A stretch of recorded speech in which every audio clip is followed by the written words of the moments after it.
Yeah, and I think you're gonna do the talking points, right? I guess so. Yeah. Are you hearing okay, or do you want more volume or something? No, I hear you very well. Oh, yeah, perfect. Then here we go. Yeah. Intro. Hit the intro.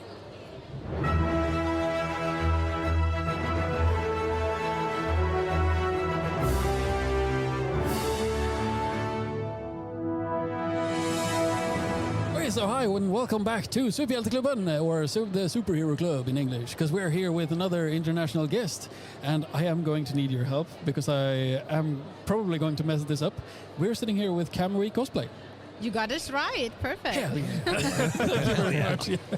Yeah. So we've been back and forth about the pronunciation, but I think it's inspired in Japanese. Yeah. It's actually kind of based off X 1999 back then, like a manga from Clamp. Okay. And Kamui was actually, I used the word Kamui, like the name Kamui, to name my very first World of Warcraft character, a Night Elf Druid. Just came up with a random name back then, like in 2005, I guess, when WoW came out. But like I started cosplaying my own World of Warcraft characters, and I always cosplayed basically Kamui. And people got to know me basically because of that as Kamui Cosplay, and that's why I kept it. Oh, okay. Yep. So that leads to your first question. Every other question, I have a very important question. Loktar Ogar or for the Alliance? For the Alliance, I'm very sorry. In your face. I'm very sorry. Yeah, I'm playing only pretty characters, and back then only the Alliance was pretty. I'm sorry. There's nothing such as pretty as a Tauren warrior charging into battle. Pretty cute and fluffy. Well, they're fluffy at parts. Certain parts. Are you playing World of Warcraft still? I'm still playing. I can't stop doing that. I already tried several times, but I don't know. Like, I'm playing since 2005, since Vanilla. I'm playing right now retail, and I'm very excited for Midnight. I actually did also like some official cosplays for Blizzard and World of Warcraft. Like last year, I did. I was the official Salatar at Gamescom, which was pretty cool. And yeah, I'm just a huge Blizzard nerd. I think I did already like 20 or 30 characters from the Blizzard franchise. Oh, wow. I'm a little bit obsessed, and I have like an army of Night Elf Druids. Like I have like 10 or 20 Night Elf Druids. All right. Druids are the best. I actually managed to finally, if you get out of the game, I haven't played since the one before Shadowlands, so I haven't played for a few years now. Oh, okay, yeah. But I'm longing for it. Oh. There is I also played since Vanilla, so... There is that certain World of Warcraft itch. It pulls us back in all the time. So. Yes. Yeah. I don't understand what you're talking about right now. I understand that you don't understand. Yeah, but World of Warcraft in all glory, you're mostly known for your cosplay and your crafting. I think so. I don't know. Like, I mean, I don't know what I'm really known for, because I still feel like I'm doing still like the same silly things I did back in 2003 when I started with cosplay. Just doing a little bit of crafting, a little bit hot glue here and there, a little bit of foam, and like foam and glue sniffing. And I just, like just sitting in my little corner making silly costumes. But I'm doing this now already for 23 years. Yes. In 2013, my husband, Benny, and we actually became full-time self-employed with cosplay. Yeah. So, like, I can call myself like a professional cosplayer. You most certainly can. I literally, I don't know, like, I still literally feel like I'm stuck in time, still doing silly costumes, still have fun crafting, and it's a really great time, and I'm just really, really thankful that we're able to make this a living, actually. Yeah. And you've really made a name for yourselves, because you've done this for so long, as you say, and you've got such a great social media presence. So even not knowing Kamui and the connection to you and your face, people have seen you. I had seen you long before I knew what your name was. Yeah. So there is... You are not omnipresent, I'm not going to exaggerate, but you are everywhere, and you show up in the feeds, on Instagram, on Facebook, on other places. So and it's cool because you can sort of follow your journey in cosplay. I mean, it's kind of crazy. We were like this year in Japan, and like I'm actually getting recognized by locals, by Japanese people. Okay. For my Monster Hunter armor, you know. Oh yeah, that was really it's like cool. kind of funny because like they don't really speak English, but they then pull up their phones and show like the photos they have of me on their phones, and saying like, "Oh, Shinoga armor, it's like Monster Hunter." And like, "Hi," and, "Oh, sugoi." It's like so cute, and it's like really amazing because we are traveling now quite a lot. I mean, we've just been to Poland, in Krakow. We are now in Stockholm. Next, we are going to Dokumi, and like we're invited as cosplay guests. Like I'm judging cosplay competitions. I'm doing panels, showing people how to make costumes, and that's pretty amazing. And I think like one of the reasons is that I'm doing this for quite a while now. Yeah, exactly. You know what you're talking about from experience. So right now you're on a bit of a tour. You're not going home in between the journeys? Yeah, we still stay for a few days in Stockholm. Yeah. Then we fly to Düsseldorf for Dokumi. Then we are coming back home for 1 week. Then we go to Comic-Con Utrecht. And then we fly to Brazil for another convention. And then we're going to Gamescom. And I'm really excited about that. With all this traveling, do you have the time to make more cosplays? I mean, like this year, I made 2 costumes for my Corgi Zelda. Oh yeah. So like those costumes obviously require less time, but usually we are doing right now mostly industry jobs. So we are collaborating with gaming companies. For example, we just finished the Skull Crusher from Doom: The Dark Ages. I saw that. Was amazing. Was a pretty cool project. And luckily we didn't have to make the full armor of the Doom Slayer, just like one of his weapons, because like just making this weapon took us already 3 weeks. And earlier we did like something for Genshin Impact, Mawika's Light Up Sword, which was a really cool project as well. But usually we are getting pretty busy before Gamescom. Maybe we're making some new costumes, maybe not. But it's also just okay just to sit at home, cuddle the dogs, have a good time, play some video games, you know. Oh, hell yeah. Absolutely. Sounds great. Yeah. I just got to ask. I mean, it wasn't long since you both moved, right? We moved from Germany to Madeira, which is like an island in the middle of the ocean, next to Africa. It's actually Portugal. But in general, one suit, how long does it really take? It really depends on what we're making. Like I'm doing this together with my husband. So basically we have like twice the amount of hands, twice the amount of brains, and we can work a little bit faster. But doing social media actually takes a lot of time because we share all of our projects on social media. You can see us live crafting on Instagram with the stories, with the reels. So this takes more time. But I would say like a big armor, for example, takes like 4 to 6 weeks. I also already worked on a costume that took 1.5 years, for example. I also made a costume in 2 weeks. So it really depends on how long it takes, you know. You can also say like, how long does it take to make a video game? Yeah, absolutely. Sure. It really depends. Very big question. Yes, yeah. I was wondering if when you moved, was it easier to get a hold of stuff to build with when you're living on the mainland, or when you move on the island? Is it easy to get your materials, or how do you do that? Or you just order it by mail, or? Oh my God, like getting materials on an island is actually really challenging. I mean, originally we are from Germany, and we are used to 24 hours express delivery. You know, you get like everything in time, everything really quickly, easily. You can go to the hardware store, get stuff there. We had like electronics store where I could get LEDs and wires and microchips. And all of that is like mostly not available on Madeira. Like Portugal actually doesn't have Amazon. You have to order everything from Amazon Spain. Okay. And they deliver it to Madeira only if it has a Prime option. Oh, really? Wow. So So, and if not, like I can still order stuff from Amazon Germany, but then you have to ship it to a warehouse in Germany, like a forwarding service, and then they forward it. So this takes actually twice the amount of shipping fees. And in addition to that, like it sometimes takes like 1 month until you get like a certain fabric, and I hope it's the right fabric. Yeah. And this makes obviously like making costumes last minute very, very challenging. But because of that, like I try to make everything out of foam. Yeah.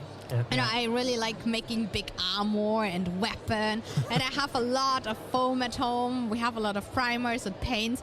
So I'm always ready to make like a battle axe or a sword or blaster. But when it gets like to sewing projects, when I have to order fabric, this gets a little bit tricky. Yeah. It went from 24-hour service to 24-day service now then. Yeah. Yes, yeah. How far ahead do you know what you're gonna do? Like, for instance, now you're on a tour and doing conventions and stuff, but do you like know for the rest of the year?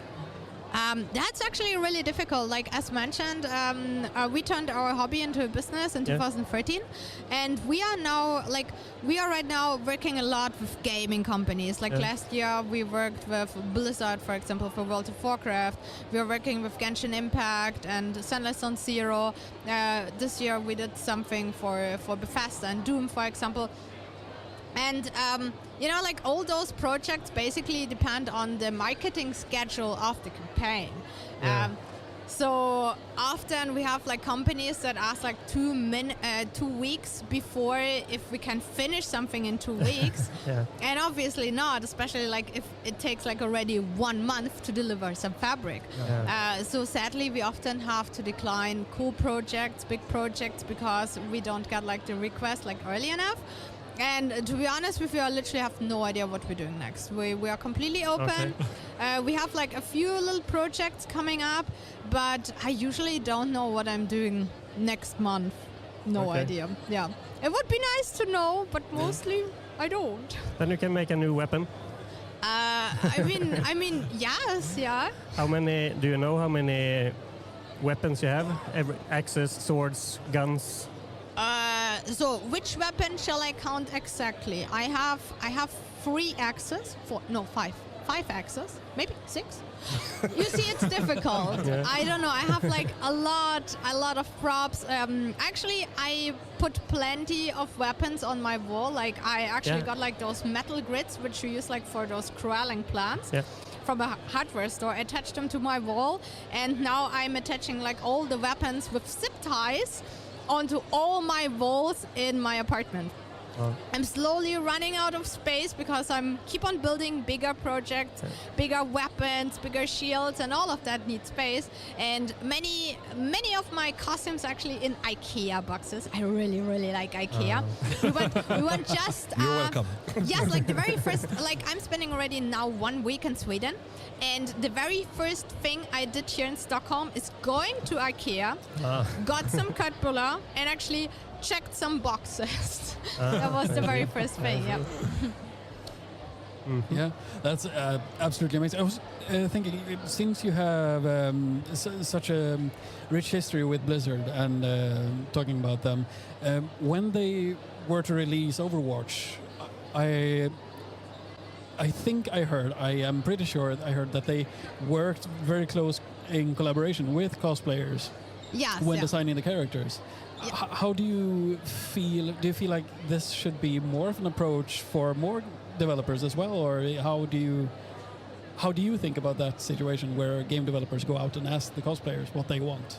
I totally noticed that with the guys from Guerrilla when they did Horizon Zero Dawn, because I did a few costumes from that, and when you actually make that, you notice that it actually makes sense. Like all the armor attachments, they work. Like it feels like the costume comes together functional. You don't need to fake things there and left and right. Because, for example, for World of Warcraft, you have like those massive shoulder armors that are just hovering on your shoulder. You have like those gigantic helmets where you don't see anything out of that. You have like those leg armors where you literally cannot walk in it because they are like so massive. And with Horizon Zero Dawn, you really saw that like the developers they actually thought about cosplayers bringing those designs to life, which was really, really cool. And I really appreciate when gaming companies take this into consideration. It's actually often so because I actually know at Blizzard there are some cosplayers working in the design field as well, which is pretty cool. And I really appreciate it when they like put cosplayers in. But at the same time, I think it's also pretty funny because like when you see like those designs from Final Fantasy sometimes, you know, like the summons, you still remember Shiva when she became like when there were like two Shivas and like they fused into one motorcycle from Final Fantasy 13, I think, right? Yeah. With those gigantic head pieces. I'm pretty sure they didn't ask any cosplayers because it was an insane design. It's completely gravity defying, completely crazy. And there were still cosplayers doing that. Oh yeah? It looked amazing. Yeah. And it actually works? So to speak, they can actually walk around and... They actually did a cosplay skit where they fused together to a motorcycle. Nice. It was awesome, yeah. Okay. I can imagine. Yeah. Yeah. So... sorry, Rasmus. No, it No, was it Marcus. was- Marcus, sorry. I had a question too, but But with all the years and all the armors and there must be a lot of storage. Or do you recycle things or how? I mean, when we moved to Madeira, it was definitely time to get rid of some things. Yeah. And God, I probably shouldn't tell that, but like I actually storaged a few. I mean, like the first 10 years or so, or like no, the first 7 years in the basement of my mom. And my mom, she moved at some point, and like my basement was actually pretty moldy, full of like little crawlers and stuff. So that's why I put my costumes in my mom's basement. And then when my mom moved, she actually asked me to take my costumes back. And they were like, again, IKEA boxes, and it was like a lot of stuff. I could fill like a whole huge car with that. And these were like really old costumes, really, really old stuff, which I would never ever put on. Like obviously I had like some connection to it. And to be honest with you, I just went to the junkyard and throw everything away. oh, I'm gonna put some sad music on this. No. Please, When we please don't edit tell this. anyone. Please don't tell anyone. But you know, it felt like at some point, like really, like I got free from like this weight basically because I didn't have to care about that anymore. And I don't know, like at some point it's like you create something with your own hands. It's like your little baby, like a piece of art, but it's obviously it takes space, you know, it gets some dust. And I think like I actually gave away some of my costumes to a friend like Jessica Nigri, you surely heard about her. yeah, absolutely. And she actually used like I told her, you could do whatever you want with those things. And she took down like my shoulder armors and used them like for booby armor. It was amazing. Like she totally recycled the costumes and it was awesome. Totally loved it. And I think like that's pretty cool. Also like one of my bigger costumes, I got like, there's like Cosplay Shop BE, which is a pretty popular cosplay material supply shop in Belgium. And I got all my foam from them. And when I moved to Madeira, I gave them some of my biggest costumes and basically, here you have your foam back. And they use it now for displays. I think that's pretty cool. Okay. Yeah. Yeah, Nice. and there are pictures of your old cosplays, I guess, so you can look at them. Sure. I mean, like my connection to my cosplays is also like my videos. I have a lot of like for almost every cosplay I made, there are like making of videos on YouTube now. And that's like my connection to cosplay. I still see like how much work and effort in it. And basically like the costume at the end is like just like the physical thing basically. But like my connection cosplay is like my, you know, like my feelings, my emotions, you know, like the work and effort I put into it. So when you're on like on YouTube and stuff, do you have more than Jessica Nigri? Do you have any favorite cosplayers that you likes to watch to see if you can get any ideas of someone, or because it's a community, so you probably talk together? I mean, the whole cosplay community is a huge inspiration for me. I follow over 1,000 cosplayers on Instagram. I check their stories, check their posts every single day. I check other YouTubers who are doing costumes as well. And I think the cosplay community is just a gigantic, big community of creative people. And it's also really fascinating because I mentioned I did a lot of conventions and travel around a lot. And like, no matter where you go, like no matter to which country you go, like you can meet a completely random person with a completely different background, age, culture, history, you know, like, and religion, but like the moment you notice that like this person is into cosplay, this person can be instantly become your very best friend, because like cosplay gives you like such strong emotions and such a strong connection that it really feels like you're part of a massive worldwide family, and that's amazing. Do you miss actually cosplaying? I mean, when you're at a convention like this, I'm guessing you're not having cosplay with you. You're only doing panels and interviews and stuff? Cosplay is for everyone something else, and I learned a few years ago that for me, cosplay is about making something with my own hands, bringing my favorite characters from video games to life, you know, like showing how I made it, helping the community tutorials and patterns. But it's not dressing up for me. Okay, like when I work really long in a costume, like months and weeks, sometimes like years, I still put the costume on for 1 or 2 hours, take all the videos, take all the photos, and then it goes to the box. And like dressing up is not cosplay for me personally. It's crafting, it's making with my own hands, like struggling, you know, like get dirty and everything. And I really enjoy to be comfortable at conventions, you know, like look around, buy some cool things, you know, take photos with my friends, go to the restroom, eat something, because that's not a thing if you wear a big armor as well. You just want to be comfortable. I actually met one of the cosplayers here. I can't remember exactly what kind, but he had a pretty big armor on. He was going to the bathroom before, and he had 3 people helping him into the bathroom, just putting stuff off and putting him in the bathroom, and he was just standing watch outside, so nobody took his stuff. And then he came out and he stepped in like the lift boots. So he was like this high off the ground, so it looked like, okay, if you're gonna cosplay on an event, you're gonna have a crew with you if you're gonna do something as big as that. So I did that as well. I also had like a really big costume. It took me like half an hour to go to half of the costume, then go to the restroom, and another half an hour to put everything back on. So obviously I tried not to drink anything, didn't eat anything. Like if you have like body painting in your face, it's also like you don't want to ruin your makeup around your mouth. And I've been there. I did this like for 20 years.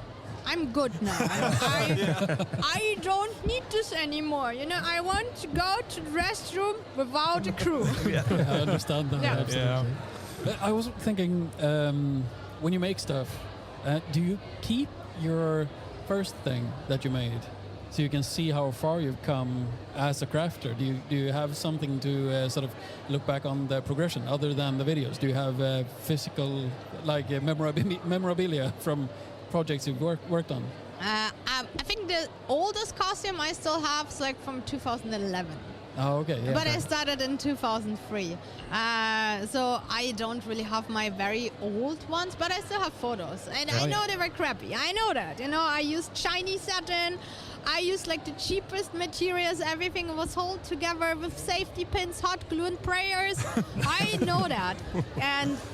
But I don't need to compare it to anything else, because I know I got better. And I also don't want to compare myself to anything else. Like also people tend to compare themselves with like other amazing crafters in the cosplay community. And I think that's actually the biggest challenge, you know, like always feeling that you're not good enough, you know, you could be better. Why is someone else just looking better than you? Why is someone like more skilled, more pretty, more talented, you know?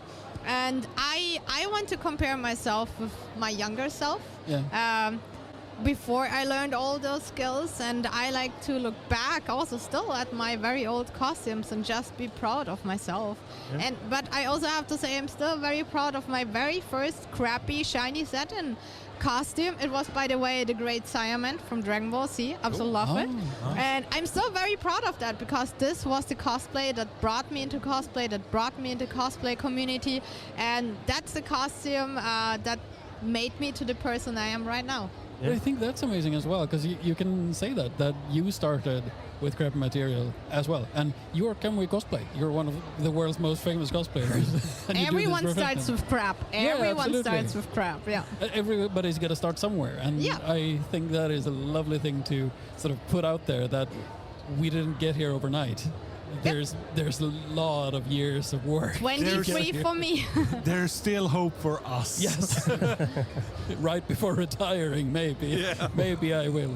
Oh, guys, I believe you can do like the greatest armor if you really want. And by the way, there are great YouTube tutorials, patterns, and books for that available on KamuiCosplay.com. Just say. Oh, thank you very much. Yes, absolutely. I Great. have bought the books. Plug everything you want to plug. That is absolutely wonderful. Yes. So I was wondering, when you're like on a place like this, I know you're famous, but can you go around like not getting noticed, because many have maybe seen you in your cosplays, but do they really recognize you all the time, or can you go walk around here without being bothered? Actually, I went to a few conventions where people didn't recognize me in cosplay. Oh. Because obviously people mostly know me for my really big Monster Hunter and World of Warcraft armors, but that was not what I brought to conventions, because when you go to conventions, you want to bring something small, something comfortable, something where you can go to the restroom, you know. But these are not specifically the costumes people actually know. So I went a few times to conventions where I was a cosplay guest, but people didn't recognize me because I was in costume. And so people these days recognize me much better, like out of costume, because they know my face on social media. Like I always do my stories, obviously without wearing a wig or like wearing any helmet.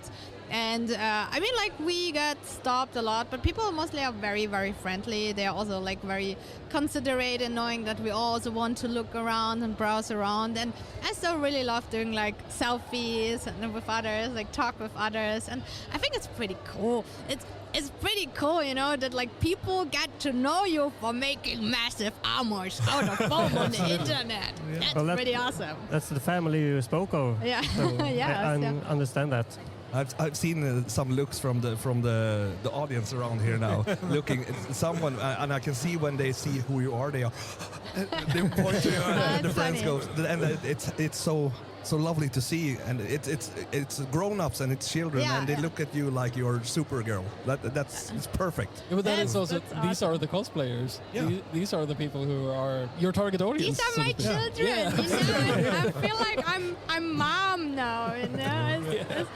Yeah, I don't know. I think it's pretty cool, and I'm really thankful for the position we are at, because I mean, like, let's think about that. Like, Benny and I, we were able to turn our beloved passion into a full-time business. We are paying our bills, you know, like for apartment, for electricity, for food, with making foam armor. I mean, like, how insane is that? Yeah, and absolutely. that's really awesome. We also have like people actually using our YouTube tutorials and just rebuilding the costumes step by step, exactly, just following the instructions and just basically copying the costumes I made. And this is like so cool. Yeah, because it's your thing, right? That's amazing. Yeah, I think so. I don't know. Yeah.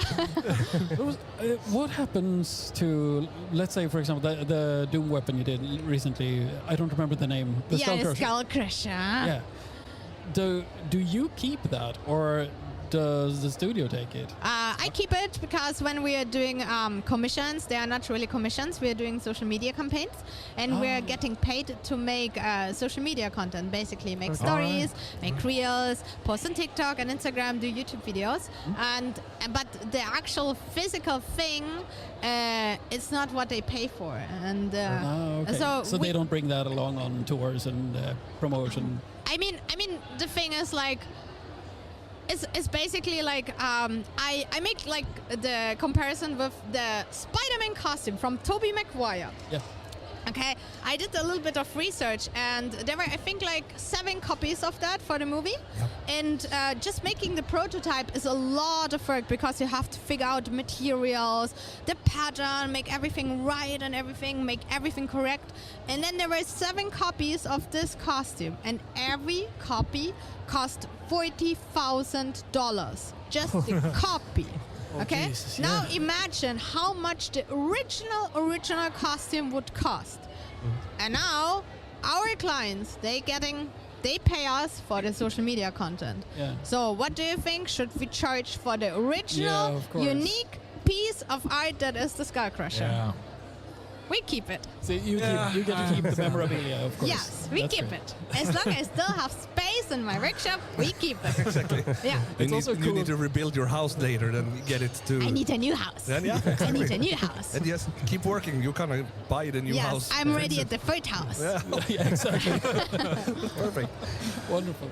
And it's also cool to sort of have it. I don't know, do you at times go up to your weapons and just pull it down and hold it, maybe Yes. pose a little? Yes, Oh, certainly. I They are think my that's- babies. They I are think that like is wonderful. my little babies, and they all have like an unnecessary amount of LEDs in them, and I love them, and they do like little pew pew sounds when you press the trigger, you know. And actually once, and Benny actually stopped me from doing that because I actually wanted to record pew pew.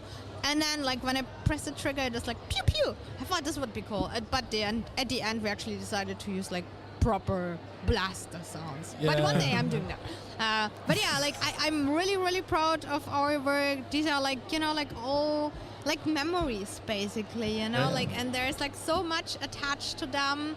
And I see those pieces every single day, and I'm very proud of them, and I like them. It's also easier to grab a weapon and hold it, opposed to putting on a full suit of armor, of course. I mean, like sometimes I still put my costumes on again because we for the release of Diablo, Diablo 4 actually, I think it was. Blizzard asked me to put on my old Diablo costume. I still have like a barbarian. I made this costume in 2011. Okay. Okay. In 2011. Now imagine you have to put a costume on again 10 years later and hope it still fits. Yeah, absolutely. Hope, you know. Literally, like, cosplay is the only reason why I still go to the gym, why I try to stay in shape, you know, like why I don't eat gummy bears the whole day. It's like only cosplay, you know. Yeah, And it I fit, by the see. way. because of the way that you make the suits, you make them so they fit your body type the way it is now. Yeah. And if you change too much, of course, it's not going to fit. Yeah, Yeah. I get it. Yes, yeah, that's a little bit scary, you know, and like especially when you go to vacation, like we go to Japan and then you bring back like 5 kilos more, and then when you actually have then a client asking, "Oh, can you put this costume on again?" It's like, yeah, sure. I try. Yeah. Don't breathe too much. Yeah. Yes. Yeah. Yeah. What is one of the hardest lessons you had to learn when making cosplays? What is one of the more trickier things you had to sort of work around or figure out a new way to solve in your many years of cosplaying?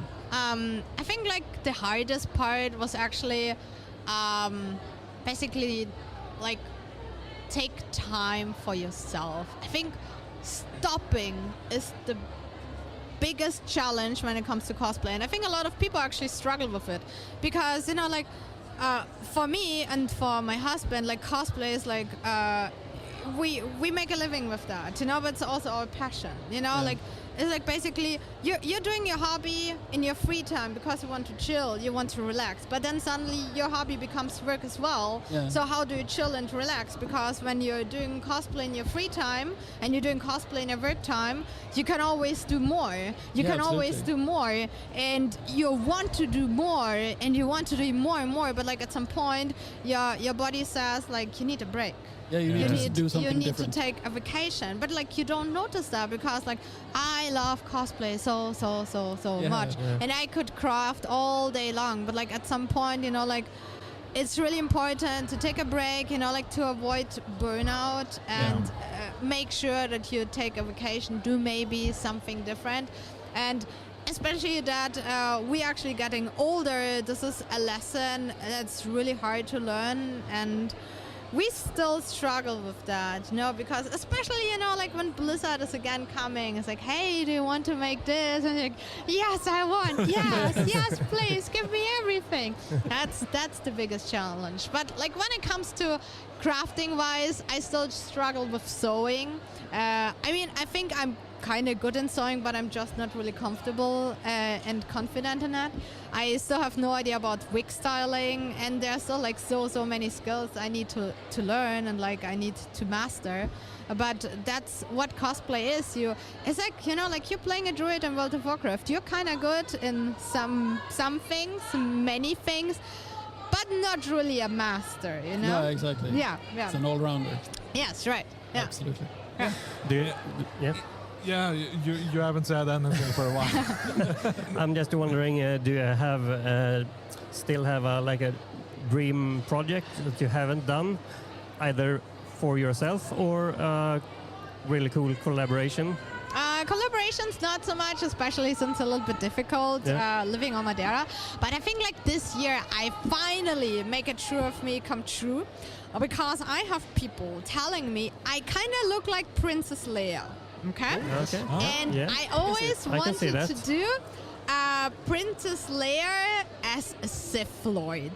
Basically what happens if Princess Leia turned to the dark side, got the lightsaber of her dad, and became evil. So I already got the lightsaber actually. Okay. I already started with the suit, and I really, really hope I will have some time this summer to finish the costume. And the thing is, on Madeira, one of the Star Wars shows was actually filmed, the Acolyte. 30% of Acolyte was actually filmed on Madeira. Yes. So I want to do my Princess Leia Sith Lord costume and do that in the photo shoot exactly there where they actually have the poster of Acolyte, because I know exactly the spot. This would be warms my nice. heart so much. Yeah, Star so- Wars is my biggest passion in life.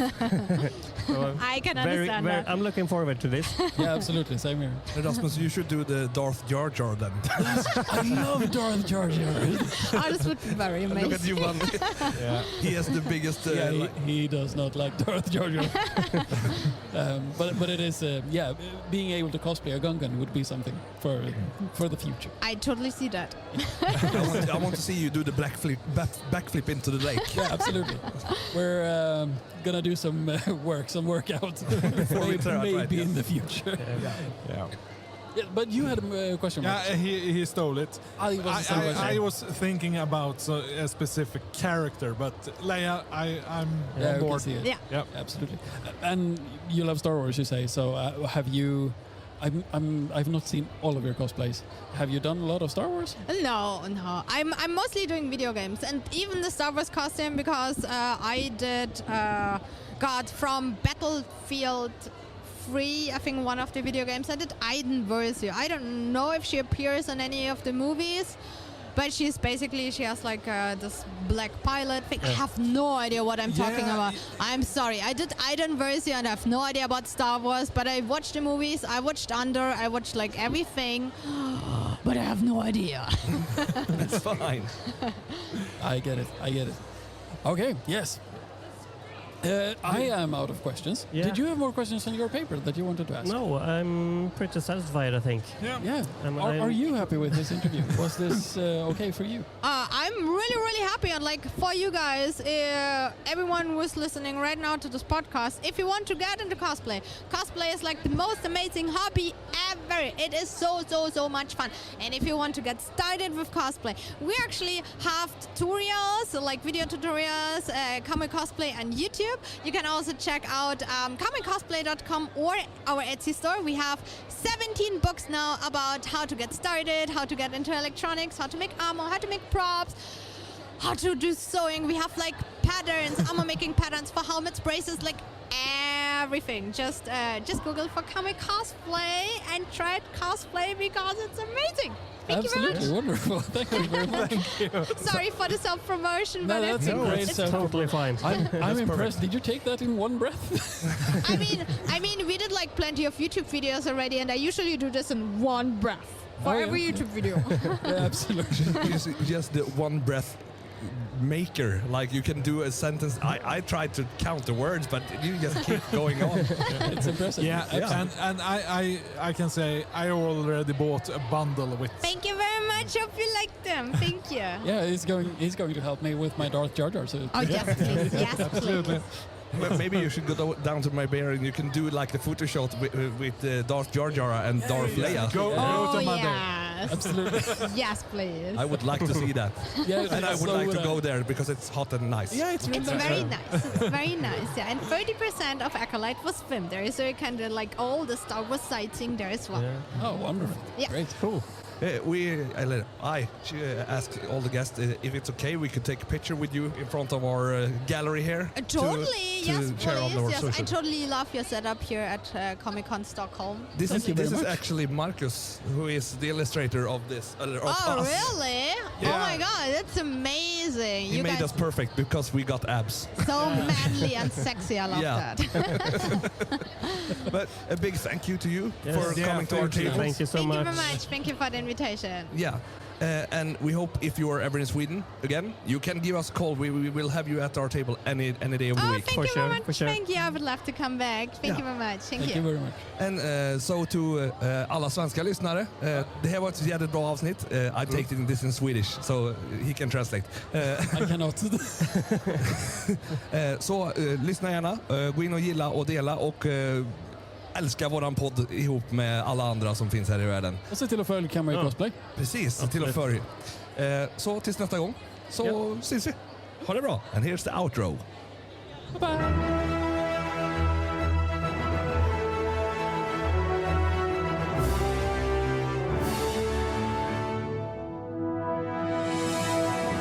Okay, awesome. It was very lovely, very fun.